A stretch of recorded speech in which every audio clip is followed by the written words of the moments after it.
Hey everyone, welcome to another episode of Coach's Corner University podcast. I am Paul O'Neill, and today I have the pleasure of being joined by one of my great friends, coach with Master Athletic Performance, multiple business owner, and just all around great dude, Nat Galloway. Nat, thanks for coming on the podcast, man. Yeah, pleasure to be here. I've been looking forward to sitting down with you, having a bit of a chat. So Yeah, yeah, it's always weird to me interviewing my friends because like we chat every day.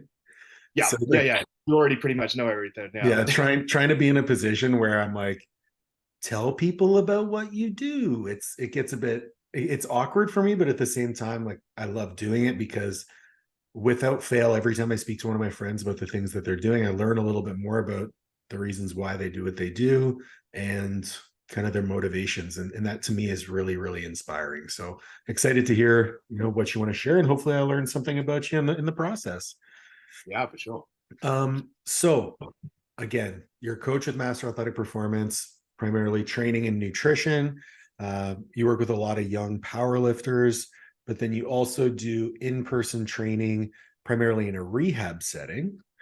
And you do photography and you have an apparel company. Yeah, yeah. So Why lots of so stuff busy, going. man?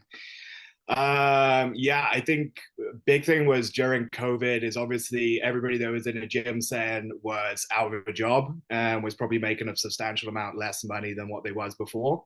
Mm-hmm. So yeah, lots of things. I was sort of sat at home and I was like, well, what can I do to keep myself busy and give myself something to actually do where I can sort of make money? And that was when Chosen Man Barbell at the time came in. So capable violent professionals is what they're called now. But yeah, so basically started hand making t-shirts myself. I got the press and I got the vinyl and all that stuff that Jordy does over at Bacon and Barbells, like stamping on the actual There you vinyl onto go. the clothes and all the I didn't rest of know it. that. Yeah, yeah, yeah, yeah. So I was doing literally from the get-go all of it by myself for a pretty long time, and then we started to outsource production to other companies and stuff like that as I got a little bit busier. And why the rebrand recently? Because that was a couple months ago. You worked pretty hard on rebranding the website, the name of the company, everything to Capable Violent Professionals. Why? Yeah, so obviously Chosen Men Barbell is kind of specifically tailored to a particular group of individuals. Chosen Men was the name that we were sort of termed with when I was in the military. And basically everybody that served in my regiment who did sort of cool things and sort of represented the regiment in a good way got given the term Chosen Man. And it's sort of like a name that we take pride on. It was used sort of during the Napoleonic Wars. So Battle of Waterloo was when my regiment started to become a thing. Okay. And it's been a term used ever since then, sort of thing. Big thing with that is obviously all of my apparel is literally just for those guys. And I wanted to open it up more to more people so that I could design more t-shirts and stuff like that, which isn't specifically geared just towards those guys. I love it. I mean, Yeah. the the first time I was ever introduced to you, was through Stuart, and he was like, you got to meet this guy, cool British military veteran, and I was like, all right, cool, let me meet this guy. And honestly, not at all what I thought.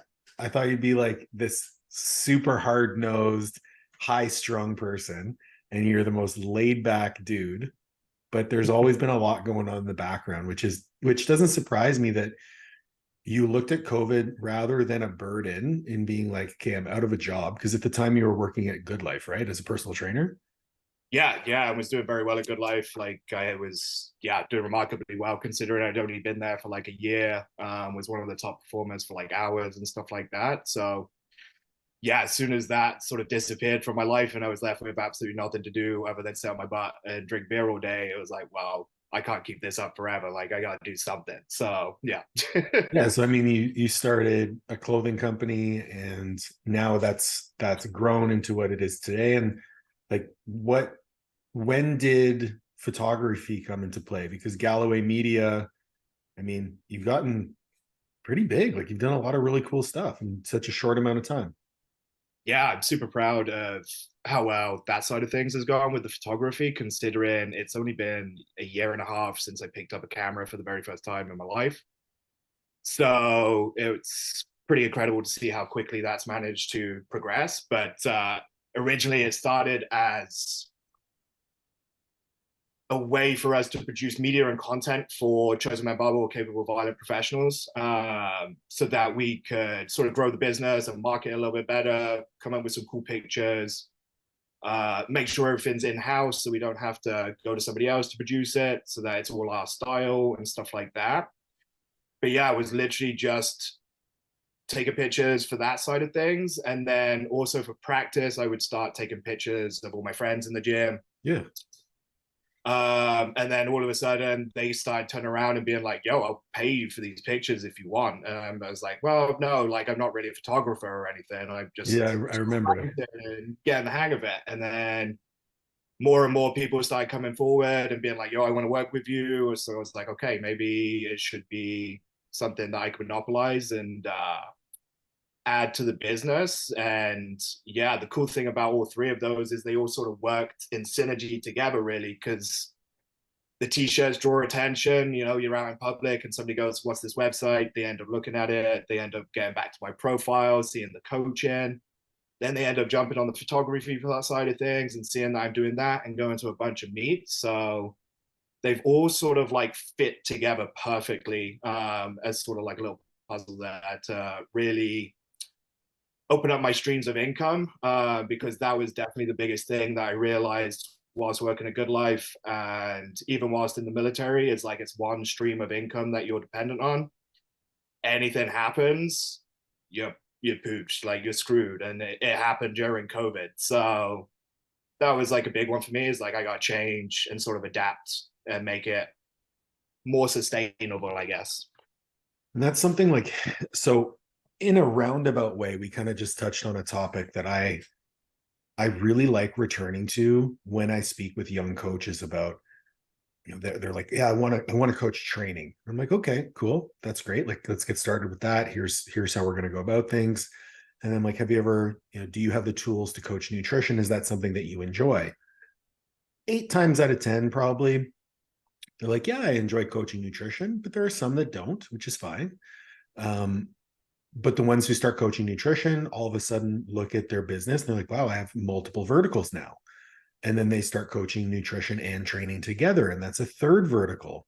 And then they start looking at, okay, well, what other thing can I build out programs? Can I do different things? And while it's still under the umbrella of coaching as a whole, the more business verticals that you have, the more resilient you create your business, because if one is down, the other can come up.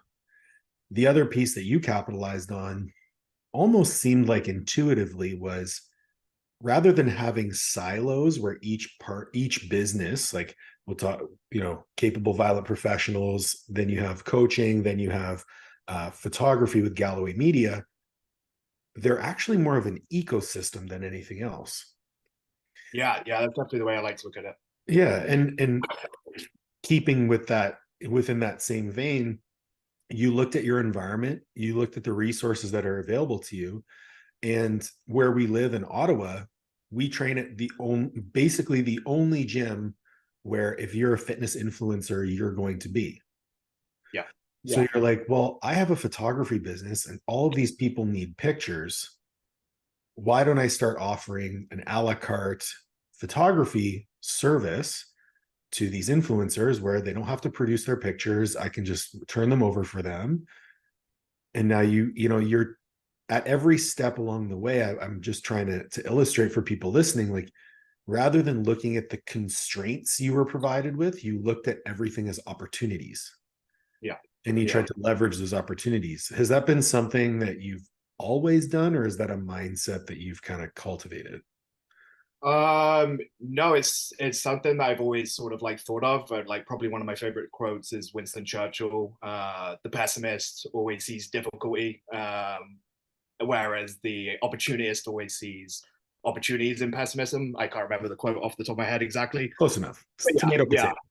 exactly. A lot of people, yeah, as soon as they gets, a lot of people are in a pessimist mindset, and as soon as one thing goes wrong, it's kind of like game over for them, and it's like everything's up and down. Like nothing's going to be perfect. Like you can't really change much, but you can do something to contribute towards it, and hopefully you'll get better, sort of thing. Yeah.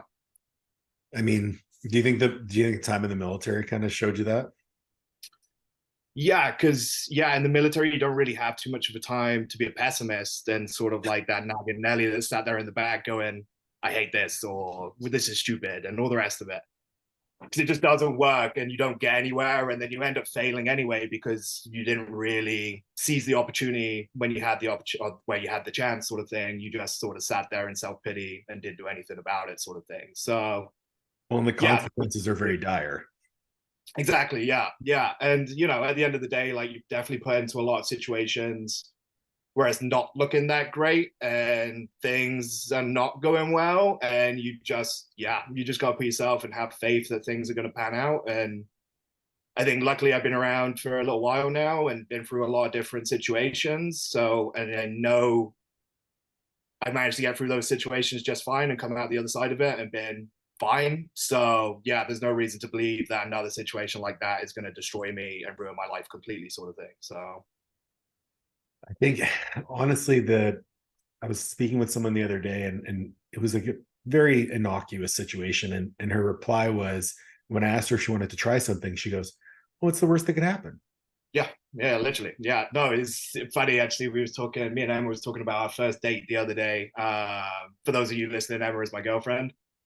But yeah, literally first date. I've never been ice skating in my entire life. And I thought it'd be pretty fun to go ice skating. So funnily enough, on the very first date, I said to Emma, we want to go ice skating. And we went ice skating. I was like a Bambi on fucking ice. And rather than being concerned about sort of like making a fool of myself and embarrassing myself, like I live in Canada, like every fucker here ice skates. I don't. So it looked absolutely awful. But yeah, just like taking an opportunity, like that was an opportunity for me to go onto the ice canal and learn to ice skate with somebody that knows how to do it, sort of thing. And also managed to build an amazing relationship just from Yeah. that moment there. So That's yeah. really cool that your relationship started with you making a complete fool of yourself. Yeah, yeah. No, I enjoy sort of just giving things a go. It was definitely the case when I sort of took up snowboarding for the very first time. Didn't do any training, didn't do any lessons, didn't do any practicing, just took the ski lift to the top of the hill and figure it out on the way down, sort of thing. So yeah, it's kind of the way that I like to do things. It's definitely a lot more like hands-on learning rather than learning a lot more beforehand, sort of thing. So yeah. Listen, there's so much we could tease out of that, because to me, one of the quotes that comes to mind is, the best way to learn is to jump out of an airplane and build a parachute on the way down. Yeah. Yeah. That's definitely the way I think of it. Yeah. Because at the end of the day, you're already out of the airplane. So all you got to do is try. Um, in business, in life, listen, time doesn't stop. And this is something that I'm constantly reminded of. It's like time doesn't stop. So you're constantly running out of time. And if you spend all of your time thinking and planning and perfecting, and I'll use perfecting in quotes because nothing's ever fucking perfect. Yeah. You never actually get busy doing stuff and trying things. And you truly never know what you're actually going to, number one, enjoy, number two, be good at, and number three, see any sort of return on investment from, unless you go ahead and try. So you're in a situation where you served in the British military, you moved to Canada, you you were was personal training the first job that you had when you moved here? It was, yeah, yeah. Good life with Stuart at the time. But yeah, literally that was it. I didn't really have much of a plan. This is where jumping out the parachute might take jumping out without a parachute and building on the way down might be a little bit tough for most people. But when I left the military, I did not have a plan whatsoever. I didn't know what I was going to do. I think the day that Anthony, so the guy that was the manager at Good Life there, called me, I was also going in to start my first training day at Joey's Reno upstairs. Are you serious?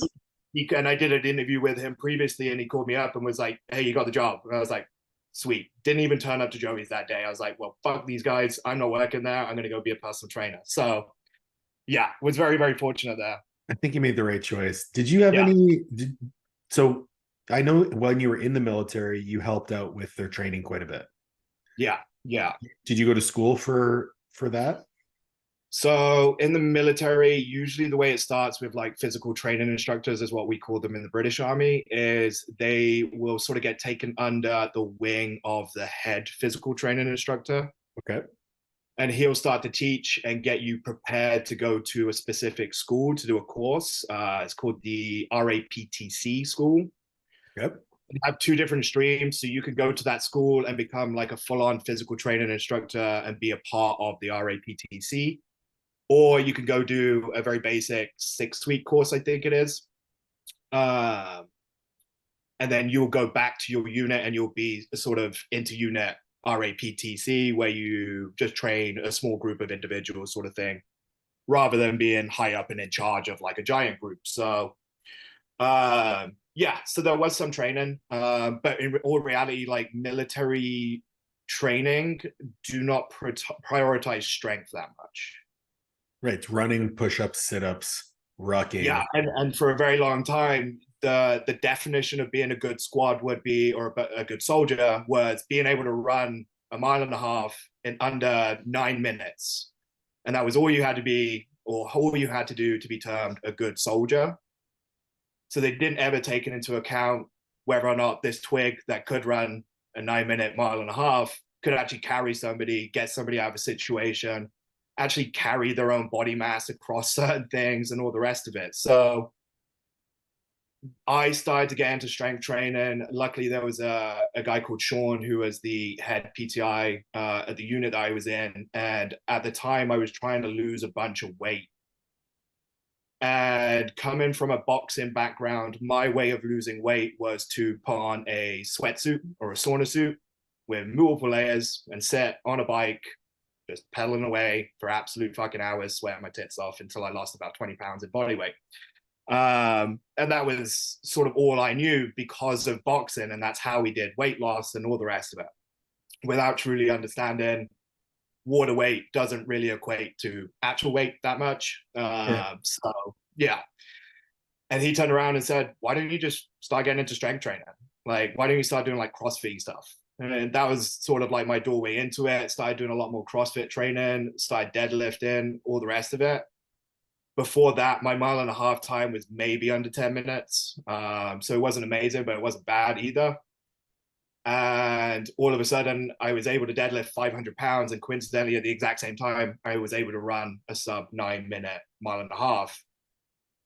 And all I had done was start to integrate strength training and sort of more CrossFit style stuff into my sort of lifestyle, I guess. And you also played rugby too, right? So you boxed, you played rugby. Yeah, played rugby for the unit and also the British Army as well for a couple of games. So okay, yeah. So you're coming into this from a sport background. You have, we'll call it, some rudimentary training from the military, and then you jump into Good Life Fitness, where you're primarily working with general population people. How did you go about leveling up your knowledge to actually be able to serve these clients? So I was very, very fortunate that we had a very, very good click at the gym that I was working at. Obviously, Stu was there, and there was a couple of others who are also incredibly smart individuals, such as Anthony, and got the opportunity to actually learn from them a lot more. Probably the biggest challenge when I stepped down from the military and started training normal or sort of like civilian population, was definitely being able to regress it and realizing that the standard in the military is much, much higher than what your everyday 40-year-old mom is capable of doing. So is it like, this is where I'm going to play devil's advocate, because I've seen a lot of military people. I don't think the standard is higher. I think the expectation of adherence is higher. So when you get to work with Gen Pop people, and I'll draw the parallel between when I was working in a college setting versus when I transitioned into disability rehabilitation. I go from motherfucking 300-pound defensive lineman in a weight room to trying to convince little Sally, 50-year-old woman with depression, that going outside isn't going to kill her. Yeah. And that's a stark Yeah, it's a big difference. contrast. But at the same time, yes and no. Like, I definitely believe the military gave me the opportunity to sort of see where somebody is at as an individual and sort of push them along in the right direction and sort of know what they need in terms of hand holding to sort of get them to where they want to be. And that was really good because I was very fortunate as well, because I wasn't the fittest person for the majority of my military career. And it wasn't until I met the PTI Sean that he sort of held my hand a little bit and sort of guided me in the right direction. And that was when everything started to change for me substantially. So he made a huge impact on sort of like my mindset when it comes to training people. Unfortunately, in the military, you're used to training such a big group of people all at the same time. So it's very hard to go down to the individualistic level. So Sure. usually what we do is we end up trying to become very individual with the people that are struggling the most. Okay. Yeah. So you got that guy hanging out the back of the run. Instead of like running off into the distance, you sit back down at the back with him and you go, "What's up? Like, what's going on?" Like, and just chat with him, getting through it, push with him, and all the rest of it. So that's a fantastic preparation for getting into Gen Pop. Yeah, Because yeah. I thought it'd be much more of a challenge than it was, but yeah, it was pretty easy due to that.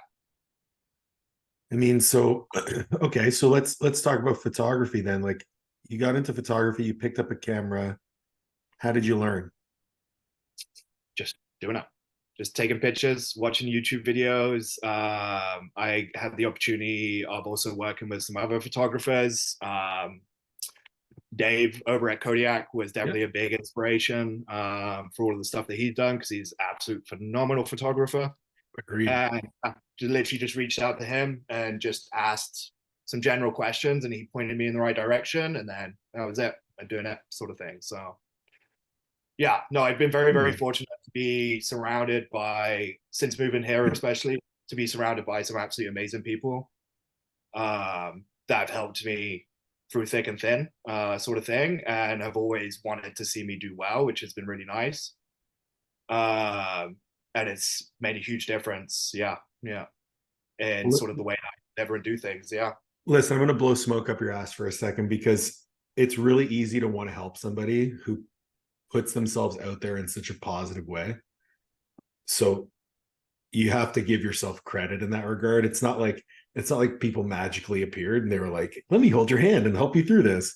Yeah. You got to fucking you got to put in the work. You got to put it out into the world that you are somebody who is eager to learn, eager to work hard, and wants to be better. It's like, speaking for myself, like, I see it every day. So it's really easy to say, I want that guy to be a part of what I'm doing. How can I help him move forward? And I mean, you mentioned the people that you've had in your corner, like with photography. Dave is amazing. You know, for people who don't know who Dave is, on Instagram, it's at Death Vibes, Death X Vibes, something along those lines. Duke CX now. Yeah, I can't remember. Or Kodiak Barbell has amazing photography work. Yeah. You know, Stuart Locke, who was a mentee of mine, good friend, for a very, very long time, taught him as much as I could. And then even Anthony, I went to school with Anthony. Yeah, no, it's So, funny how super small world. all in the same sort of circle. Yeah. Yeah, it all comes together. But the biggest piece I want to point out is, you just jumped in and you did it. And then not only that, like, I just spoke with a gentleman named Ethan Grossman last week on the podcast, who's Ben Giannis's training partner, IFBB Nice. Pro. And the entire podcast is about how, when he wanted to learn something, he just looked at who was doing it really well and went and learned from that person. And this is a recurring theme. Every fucking week I jump on this podcast and I want to talk about, like, hey, what books did you read? And they're like, yeah, I read some books, but I went and learned from a person. Yeah. I went and volunteered my time, or I went and like paid money to learn from somebody.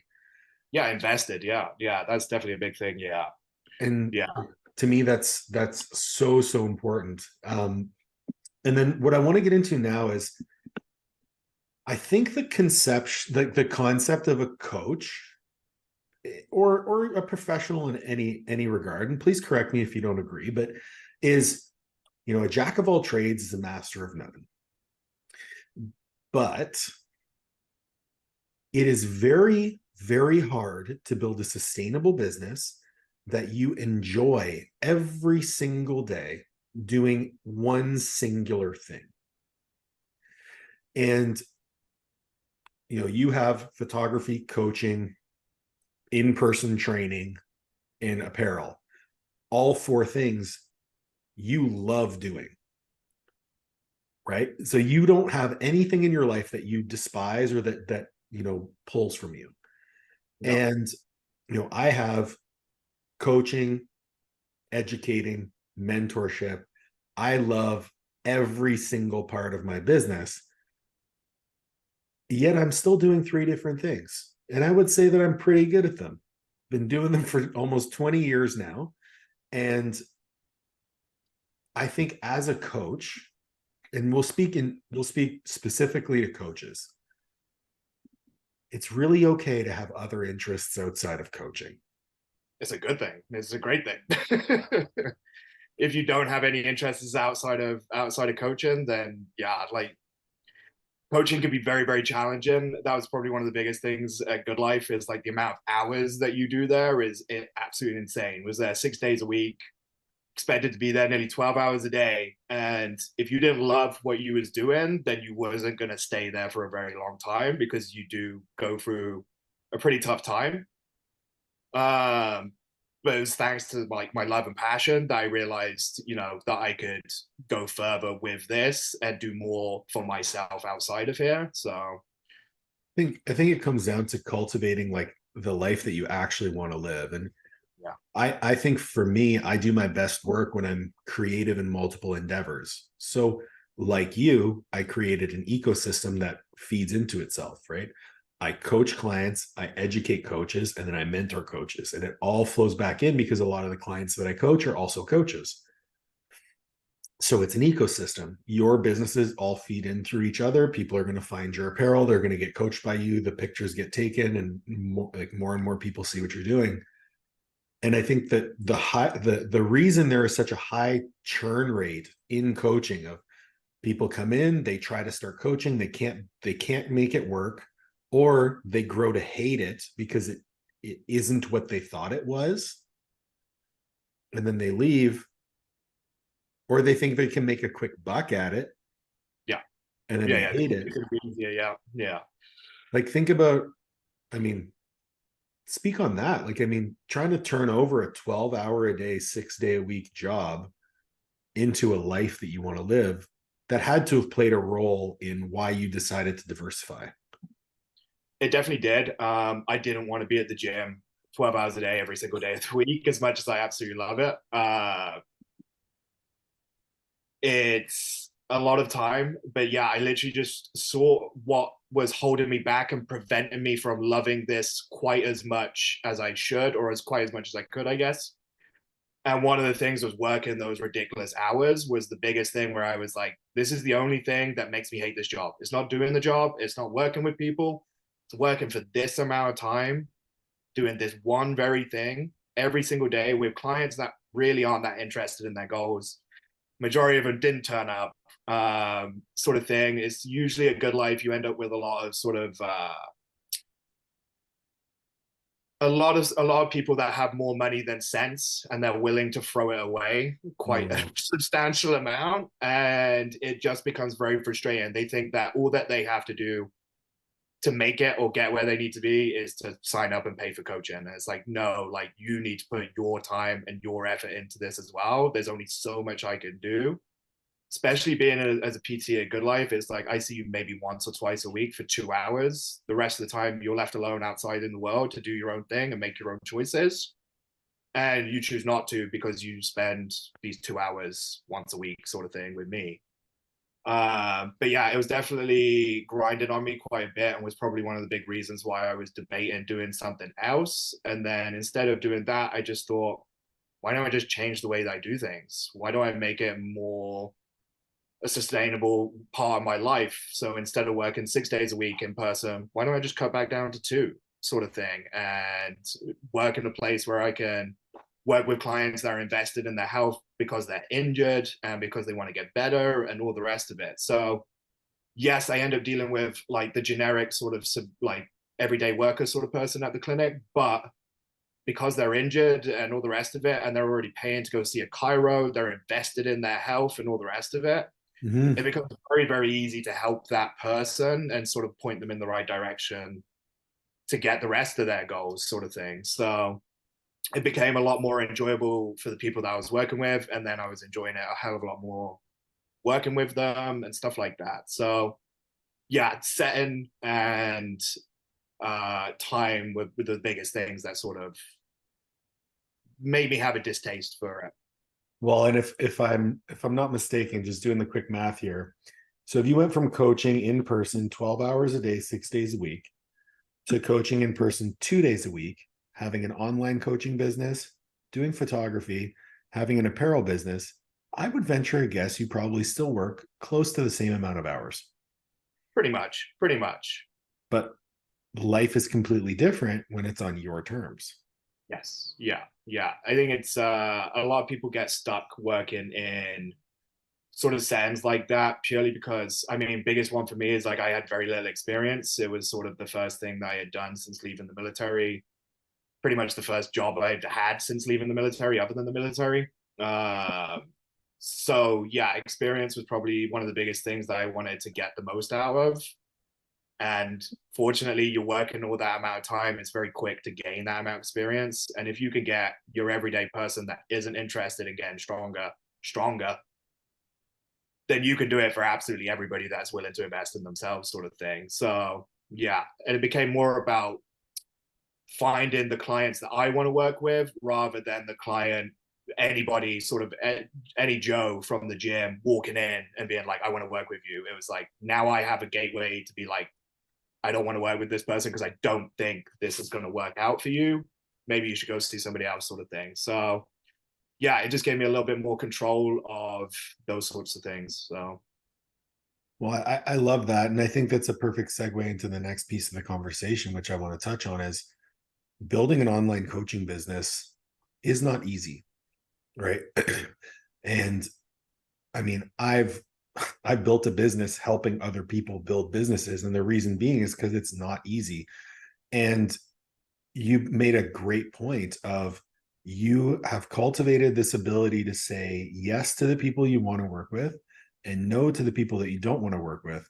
But you're doing it in a way where actually the people who you don't want to work with don't even contact you anymore exactly. Yeah. because you Yeah. so directly target those people that you do.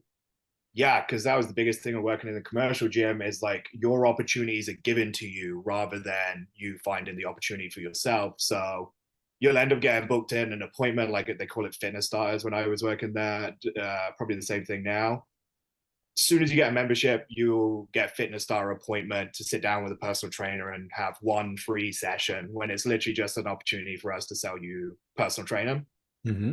You don't really get to build a relationship. You don't really actually get to talk much to them other than trying to sell them something. So it becomes you have no idea as to whether this person's going to make and be a good client. Whereas now, majority of my clients come to me and we're starting to have conversations first. More than anything, it's people that I meet in the community and stuff like that. And I already have a good idea as to whether or not I would be a good fit for them and whether or not they would make a good client that would do well with powerlifting. So And okay, so let's chat about powerlifting a little bit. I've noticed you really are gravitating towards that beginner level powerlifter. It seems to be something that you're really passionate about. Those individuals who maybe haven't done a meet before, or maybe have done one. They just want to get into the sport. Why that population? it's the most fun because at the end of the day, like I love powerlifting. It's something that I've become very, very passionate about. And I want to be a part of building that community as well. So I really, really love getting more people into it. Especially I have like a lot of fantastic young women on my roster that are doing absolutely incredible things. I'm really, really proud of them. And yeah, I just absolutely love it. Like they've been doing this for maybe a year and they're coming in and they're just absolutely crushing it and having the time of their life sort of thing. So really, really brings me joy to see somebody come in and just have that much of a good time with it. I was very fortunate. I went with Stu as a beginner, Mhm. and he shares just as much passion as to helping getting people into powerlifting as I do. So yeah. I love that. You mentioned something really cool about like the the aspect that powerlifting can have, like the change it can make for the individual. And I think that's something that gets glanced over a lot of the time because powerlifting is seen as this, macho sport of heavy lifting. But when I think about powerlifting, my mind goes to the same place as you, where it's an opportunity for us to look at success and failure based purely off of our own effort, success and failure based purely off of our own output versus some other person's subjective image of us. And that was, to me, like that was a really hard transition, going from competing in powerlifting for 13 years and then doing a bodybuilding show and knowing that like I worked harder than everyone else to get onto this stage, but that doesn't fucking matter Yeah. because all that matters is what I look like. The background piece of like how I got there does not matter at all. It matters about what I look like. Whereas a lot of what we're trying to do, especially for the young females that we work with, is no one cares what you look like as long as you're happy with what you can do and you're seeing yourself build yourself forward. Yeah. Yeah. Like the reason I bring up that subject is because Cassidy, your client, made a it was almost like a post in passing about how she struggled in the past with her body image, and then credited you with the change in her mentality. And dude, I hope that you looked at that as a huge success. Yeah, no, I absolutely love moments like that where people are going through difficulties outside of powerlifting, but powerlifting has been a means to help with that difficulty Yeah. outside of powerlifting, sort of thing. So she came to me and she said, I want to be one of the best powerlifters. I want to go to worlds. I want to qualify for worlds, is the first thing that she said. And I was like, okay, well, these are the things that we're going to have to do for you to do that. And we took a look at diet, took a look at nutrition and all the rest of it, and saw sort of that fruit, that low hanging fruit. That's like the biggest thing that we can do right here is for you to get better at this is to consume as much as you possibly can and get bigger and focus on gaining as much muscle mass. Because I mean, most 19, 20-year-old girls, especially Cash, she came out of gymnastics, not a crazy amount of muscle mass and stuff like that. So Very lean. able, But yeah, incredibly lean. So to actually sort of give her a more healthy relationship with food that's hopefully going to do more for her outside of powerlifting than it is in is super fulfilling. Because at the end of the day, that's what we want. Same with like the people that I work with in the clinic and stuff like that. Even some of the older ladies that I coach, yeah. such as Lana and stuff. Like it fills me with joy that those women have children, and those children are now looking up to their mom and being like, "My mom's a badass bitch," like Yeah. stuff like that. Like and then they come away from it feeling confident because they're the strongest person that they've ever been and the strongest version, or they managed to attain the goals that they wanted. So yeah, no, it just brings me a lot of joy because I was, like I said, fortunate enough to be surrounded by amazing people that wanted the same for me and helped me, and I love the fact I get to give back and do the exact same thing for other people that they did for me, sort of thing. So Oh yeah. I love that you're like, we get to see the impact beyond the barbell, beyond the sets and reps. And yeah, so, I gave a talk last year at Swiss about, how to have the biggest impact on the people that you coach. And I didn't mention the actual training a single time nice, good, because good. honestly, like, yeah, the training's cool and they're going to do it, but it's how you frame that training within the context of the relationship that you're building with that person that's going to dictate really what they take with them. And this was something that I've had, like you said, you've been surrounded by some great people. I've had the pleasure of working with some really incredible coaches along my journey. And it was Todd Hammer when I was at Robert Morris University, who kind of hit home to me that, like, when I was at South Florida, we were Division 1A school. At the time I was there, we were ranked fourth in the nation in football. Every team was turning out pros over and over and over again. So the percentage of people that are going pro, although low in general, was still very high. I go to Robert Morris, where it's a Division 1AA school. They're in the playoffs, but they're not very good. None of these guys are going pro. In the 2 years I was there, we had one guy go pro. He played for the Falcons and he played for the Pittsburgh Steelers.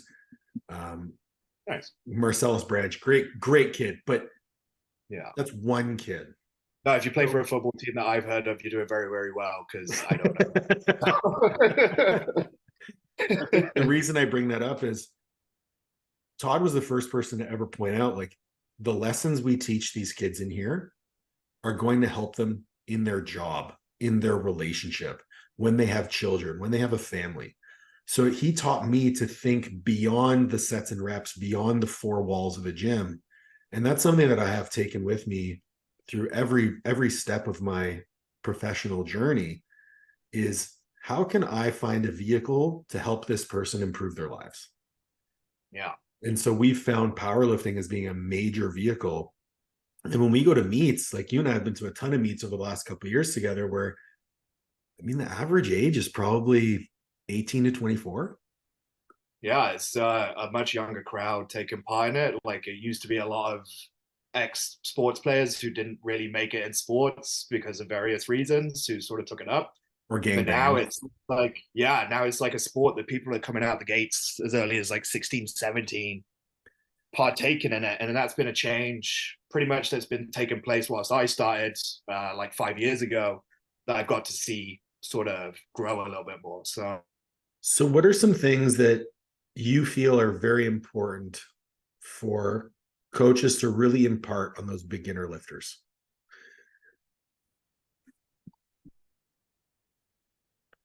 Go ahead, you're back. There we go. I think my Wi-Fi just cut out. Sorry. So my question was, what are a few things that you think we as coaches really need to hammer home when we're working with young clients, especially clients that are getting into powerlifting?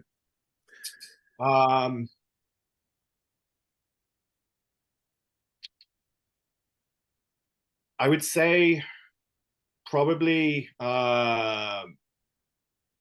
younger clients have the ability to sort of go all in as much as possible and sort of commit their entire life to it. Mm-hmm. So you need to be somebody that sort of like points them in the right direction and Pulls says, them hey, back almost. Yeah. exactly, this isn't sustainable. At some point you're going to get injured and you're going to mess yourself up. So just being aware, like, a lot of younger people are willing to go that distance a little bit further and push themselves to the extremes as much as possible. It's probably one of the biggest, I guess. Yeah. Yeah. I couldn't agree more. That's one thing, like, I look at in my career. It's like, I didn't have any patience. Yeah. I did my first meet when I was 21, I think. Okay. And then, ventured into the open class when I was 26. But between 26 and 30, I added 400 pounds to my total, like 100 pounds a year.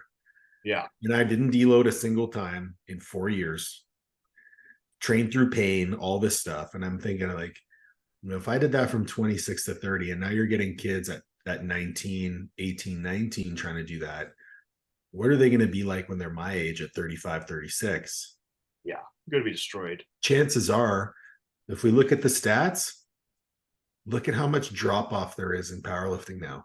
The amount of burnout that we see of athletes, like, if we could have just convinced them to take it a bit slower, they'd still be competing. They'd still be setting PRs. They wouldn't be injured or bored or hate the sport.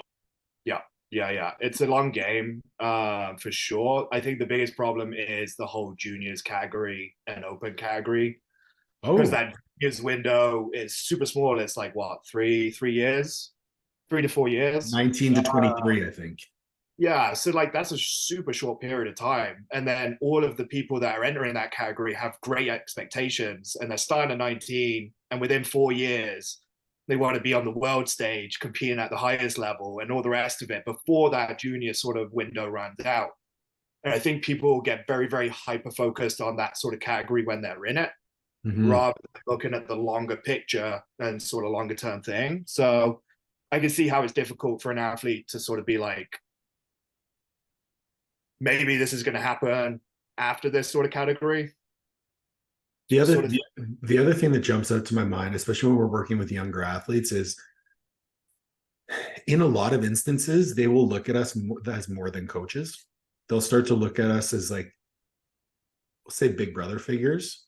for sure, yeah. Um, and I can only speak to, actually, you know what? I was going to say I can only speak to for our situation as men, but I actually see it with Olivia as well. These young women who come to her for coaching, they look at her as a big sister. They look at her for guidance outside of just, what should I eat? What should I train? And I think one of the best things that we can do for the young athletes that we work with is showing them that the same effort that they put forth in the weight room should be the same effort that they put forth in everything else, whether it be school or their job or potentially pursuing the career that they want to pursue, uh, or even starting their own businesses. Like that sort of effort and intensity that they can put in the weight room does transfer. Yeah, for sure. For sure. Well, I mean, it's like we talked about all of these little parts that take place, or sort of parts of life that improve people's life outside of powerlifting, but it all comes around full circle. Like if you're having a bad life outside of powerlifting, you're probably going to be recovering better. You're going to be sleeping better. You're going to be happier. All the rest of it. You're eating more because you need to be better at powerlifting and stuff like that.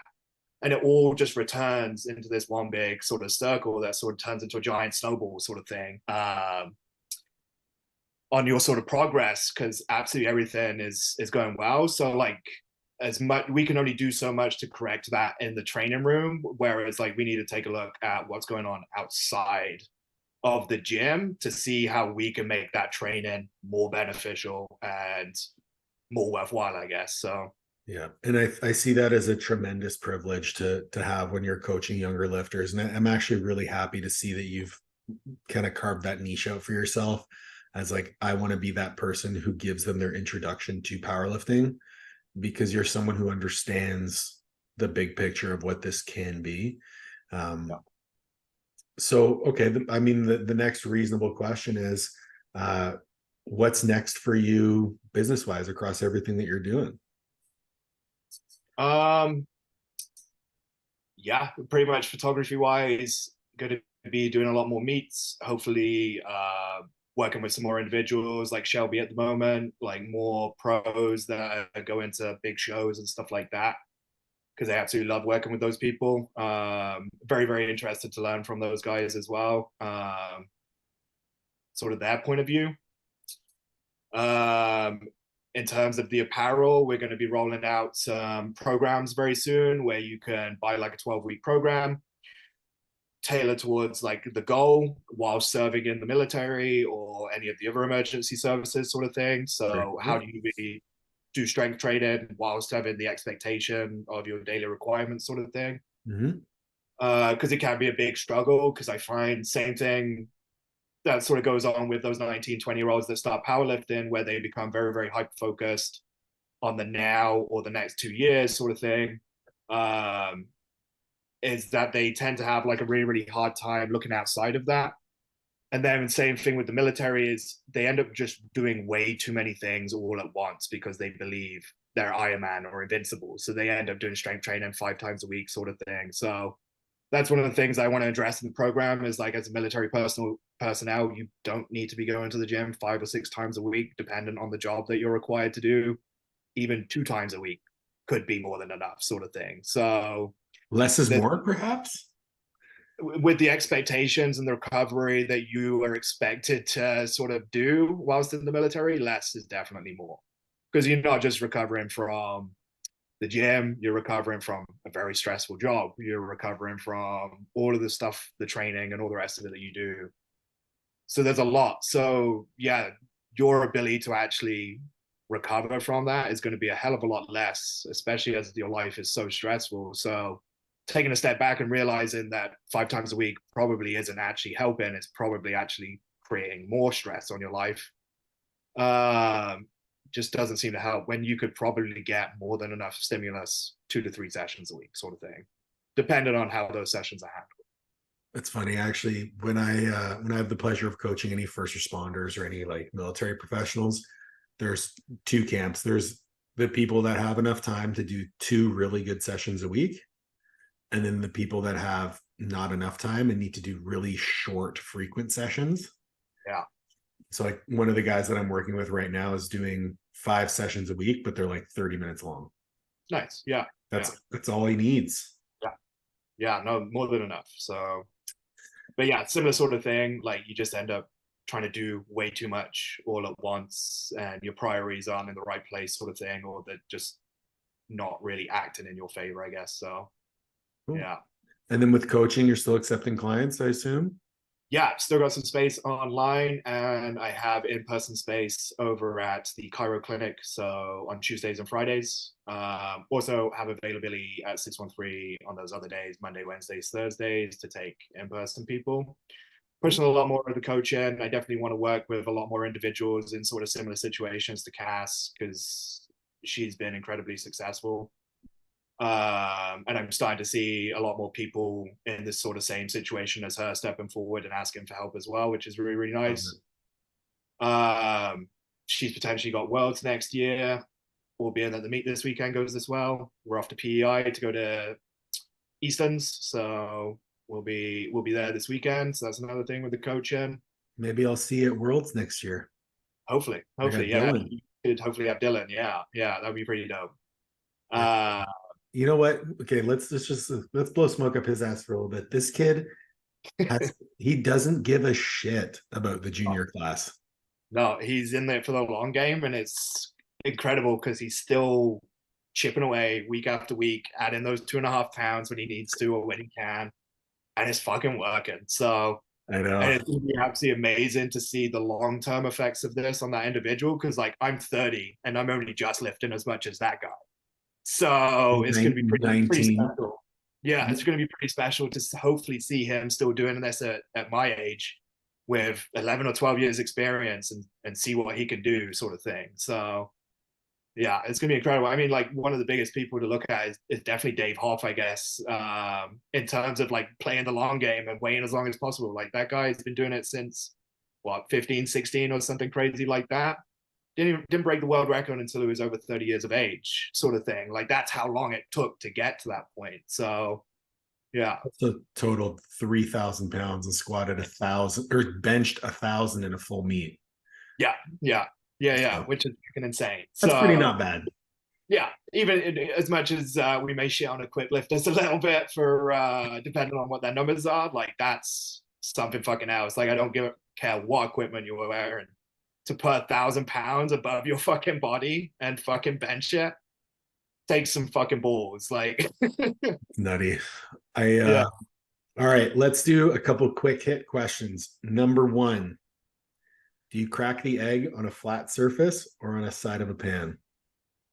Side of the pan. Barbarian. And then you just use the shell to scoop out all of the cracked shell bits from the egg. Emma cooks your eggs, doesn't she? No, I can't.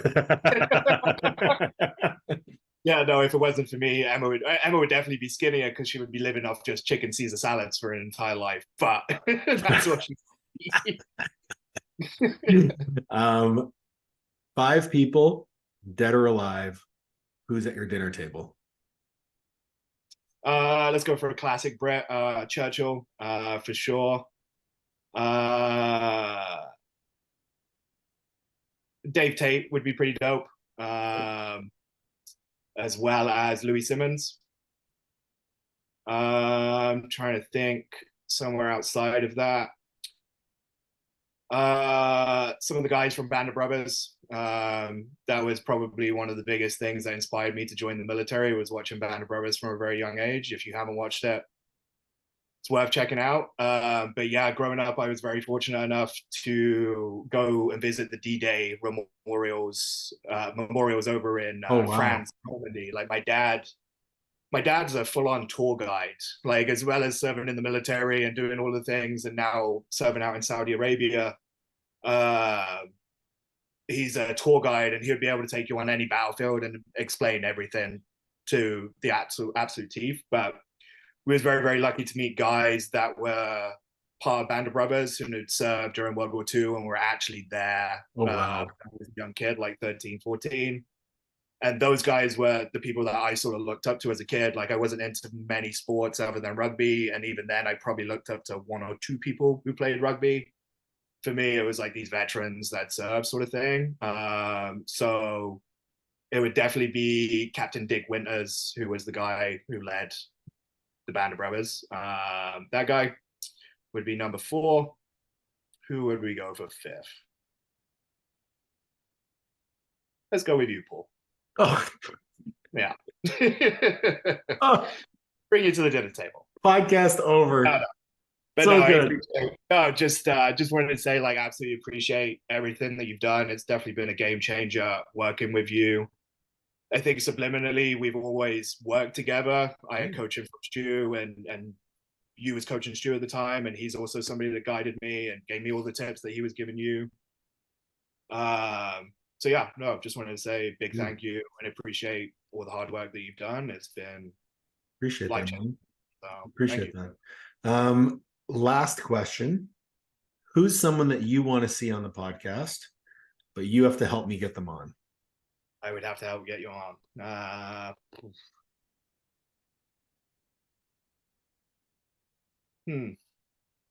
That's a tough one. Especially as I don't know that many people.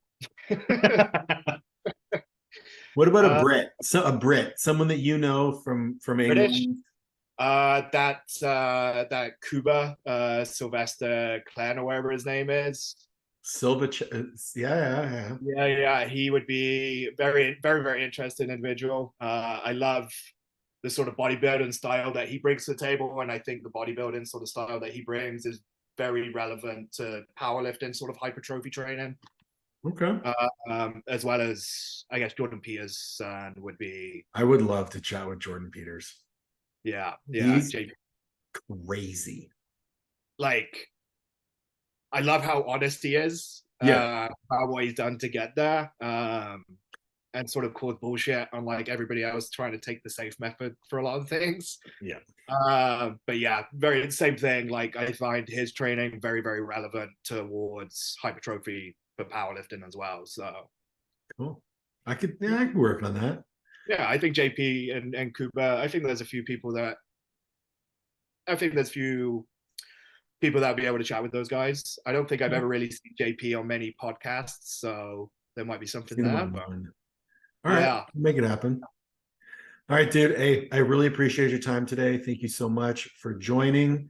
Where can people find you?